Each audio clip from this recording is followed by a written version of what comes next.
out a few important things that stood out for me during the corrective process. Prior to the corrective process, you'll see something important here. We struck the 50% retracement level of its entire decline from June 2019 down to March 2020. Was almost a spot on touch. We did have three weeks, none of them closed above, and then we engaged in this corrective process. You'll see how important the 50-week simple moving average was. We came close to touching it in May. We undercut it briefly in June and then again in July, showing the importance of the moving average. Now, one of the things that is causing a problem for Algorand now is the anchored VWAP starts at the beginning of November. You'll see that there has been resistance really since towards the end of June, and remains to major resistance level as of now. Turning into the daily chart, you can see it better here with the anchored VWAP, how it's been interfering with price progress on a couple of occasions. You'll also note how it was support here. So it's a stealthy indicator. A lot of people don't use it. I don't use it all the time, but it's something to reference once in a while, particularly after notable declines and advances. Just to see where price measures up versus an important or a turning point in the market. And obviously November was the turning point for Algorand. On the upside, one of the things that's important to look at is the Bollinger Band width.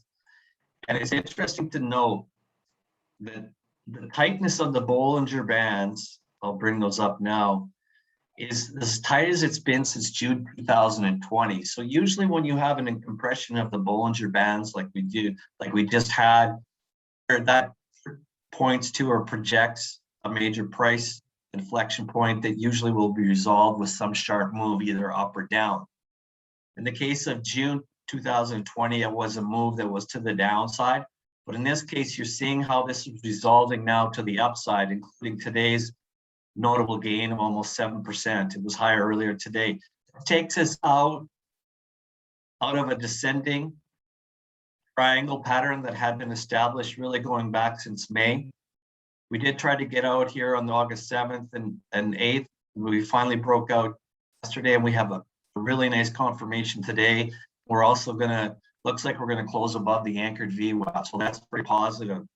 So for the upside, we should be looking at a test of the 200-day simple moving average, which is just at 107. We'll probably see some resistance manifest itself around the psychologically important $1, but the magnet effect of the 200-day should probably pull price higher. Beyond that, it's going to be a bit of a struggle for Algorand. You'll see that there's some notable price congestion for May, and then again in June here that this stands just above the 200-day simple moving average. So that's going to be a bit of a struggle. Volume has been rising. As you can see here, this is also positive, showing demand. So at this point, I see the rise continuing, probably another 15 to 16%. It would take us up to this lower part of the range here, just above the 200-day at 109. And on the downside, really the key is going to be the convergence of the 50-day simple moving average, which is the upper trend line of the descending triangle, right around spot 8.6. That should be decent support. If that fails, then we're obviously going to come down and touch the 61.8% retracement of the 2020-2021 advance. Any weakness beyond that obviously leaves Algorand vulnerable to a test of the previous lows in May, June, and July around spot 6.8. So at this point, looking for this rally to continue. The price congestion is resolving to the upside, probably 15 to 16% gain before we'll see some type of pullback or corrective process.